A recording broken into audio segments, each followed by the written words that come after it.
Right then, this is a quick walk around video. It's a little bit windy today, so I hope you can hear me. This is for a Honda CR-V 2.2 EX diesel automatic. This car's covered just 34,000 miles and is in really lovely condition. Front of the car, lights and lenses are clear, no cracks, no condensation. Bumper very clean indeed. Likewise, bonnet of the car, hardly a stone chip anywhere on there at all. Near side of the vehicle, again, really clean down the flanks, no obvious indentations. Near side front alloy, in lovely condition there. Just a tiny bit of light curbing, but very light indeed. And panel work on the side, really clean. Near side rear alloy, absolutely unmarked. Going around back bump, rear wing, really clean again. Likewise, tailgate, no sort of horrible big entry marks going in and out or skags. And then offside, driver's side, again, absolutely wonderfully clean in the panels. Offside rear alloy, again, lovely condition. And the remaining panel works absolutely fantastic. I mean, there are, as I always say, there will always be the odd light mark which I can't see or the camera doesn't pick up on. But in all honesty, looks like the miles it's done, it's in lovely condition. So coming to the back of the car now, cavernous boots on the CR-Vs, and this is where they get very heavily used, of course, because they are an estate car and a family car. But this one looks all but new back here. It's in amazing condition. Coming to the back of the car, wide opening rear doors gives you access, enormous amounts of leg room, and the front seats are set for me, and I'm 6 foot tall, so that's about as bad as it gets. And the leatherwork is in absolutely beautiful condition. Doesn't look like it's had the usual kids in the back kicking the back of the front seats and spilling things, because that's one of the best you'll see. Coming to the front and the passenger side, again, absolutely lovely condition. And passenger seat there, not been given all to use at all. So finally come to the driver's door card, again in super condition. Footwell areas, lovely and clean, and the driver's seat itself, the one that takes all of the wear, shows virtually nothing at all. So inside the car now, engine's running to this section, so the dashboard as always can be seen illuminated. Dash just looks absolutely as new. Sat nav, you can see they're working perfectly, and when stationary and with the handbrake on, you can actually watch films out of that as well. Pop the car into reverse, you get that lovely clear gridded parking camera, which complements the front and rear parking sensors. But the video doesn't, in all honesty, do it justice, because it is in absolutely stunning condition in here.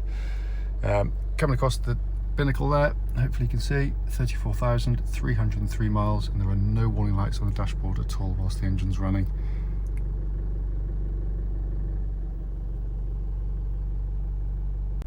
Finally, just to show you, owner's manual pack and lock and wheel nut key are both here and present with the car. Right then, this is a quick road test video, and this is for a Honda CR-V 2-litre EX automatic. This particular car is registered WF63CRU, and mileage is just 34,296.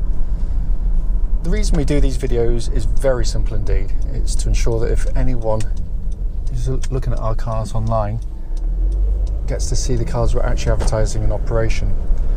The reason we feel it's important is very simple. It's because we know to our cost, unfortunately, just how frustrating it can be to go and see a car which can look perfectly good in the description, but only to get there and find out that when you drive it, it's got a fundamental fault, which you'd much rather know about before setting off, no doubt.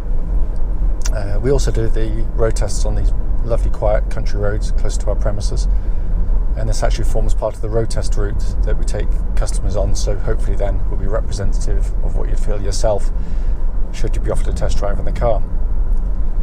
So coming to the car itself, as you'd expect, the car starts instantly with push of the button on these top of the range cars, settles to completely smooth, even idle.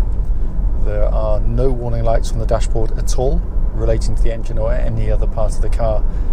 Temperature gauge running at a third, which is exactly where it's meant to be on a Honda vehicle.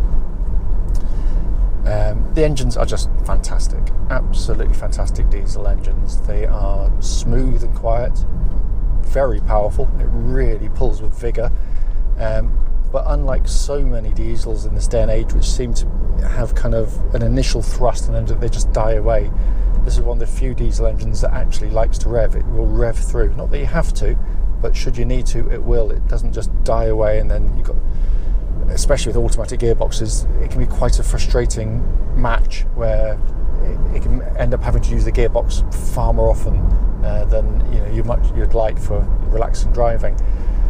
Cam chain driven engines, so no cam belts to worry about on them, and a reputation for reliability that's absolutely unmatched in its class. It's a wonderful, wonderful unit, and it just sounds and feels like new, as you'd expect, because it's barely running. Gearbox in the car is a superb gearbox. Honda, when they launched the CR-V diesel autos, actually the last generation, basically didn't have a gearbox for the automatic at that time, because obviously the torque load and demands of a diesel is far different to a petrol engine, and as good as the current automatic for the 2 litres was, it wouldn't be man enough for long-term reliability. So rather than invest in a brand new gearbox, they adapted a gearbox out of the Honda Legend flagship, and that thing is nearly 300 horsepower, so it's literally is engineering overkill, and which is why the gearboxes are so tough. But it's also a lovely gearbox to use, because gear changes are lovely and slick. It's you hardly feel it change gear at all. It's that good, but it matches the engine perfectly and all working exactly as it should. Notwithstanding reputation, having said that, you should still do the obvious checks on the gearbox, which is just to make sure that the gear changes are in fact smooth, and that when you change into drive or select drive and reverse stationary, that there's no clunks or sudden delays getting into gear. Steering of the car, really nicely done on the CR-Vs. It's really nicely weighted because it makes the car feel very secure and solid on the road. Too many cars of this type seem to have really light, aimless, lifeless steering, but this is really very well done. It's very precise and accurate, and matches the character of the car perfectly, because it is not a sports car, but what it is a very accomplished family car. So go through corners like that, minimal movement from the steering wheel. The chassis follows absolutely faithfully with minimum of body roll. It's very well judged the type of driving and what you'll be using the car for, because what they've geared it up for quite clearly is fundamentally a very comfortable car, but too soft, giving you a pillowy ride. It means lots of lurching through the corners, and this doesn't. Its body control is superbly done. Also, no nasty plonks or rattles coming from underneath the car, and steering no vibrations at this speed or any speed up to the legal limit. Brakes on the car, I'm going to leave this braking to the last second and give them a good old thump, so bear with me. Really powerful brake pedal on the car. It's always good to see. No pulsing, no vibrations coming back through the pedals, so all in fine order. Worth pointing out, the car will be going off for an independent MOT hopefully tomorrow, so all these things will be checked anyway. So coming inside the car, not been cleaned yet, but it is in lovely condition in here, as you'd expect for the mileage of the car.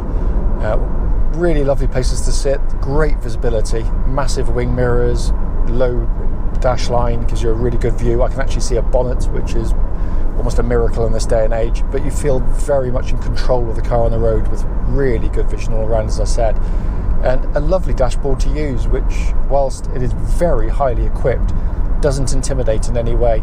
A day or two in these and it all becomes second nature very quickly indeed. Sat nav, high up display, simple, really easy to use, all working perfectly, as I said. Air conditioning, dual zones, you can have different temperatures side to side, and blowing out absolutely ice cold air, by the way. What I love with the Hondas is the quality of the switchgear. When you press a button or turn something, it's got that beautifully damped feel that Honda do superbly well. It is absolutely brilliant. The dash binnacle in front is simplicity itself.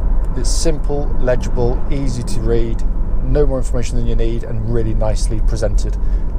But Honda have done that side of things wonderfully well for many years.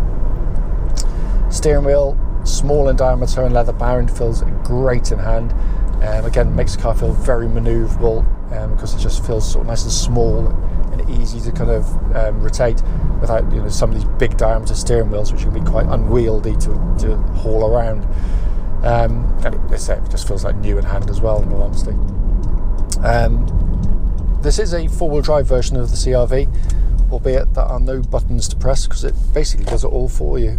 Honda, again, just worked out very quickly that the vast majority of their customers would be driving in perfectly good conditions where there was absolutely no need to have four-wheel drive on, because the problem with that is if it's on permanently, you're going to use more fuel, you can get through your tyres more quickly, and it puts a lot more mechanical stress through the vehicle.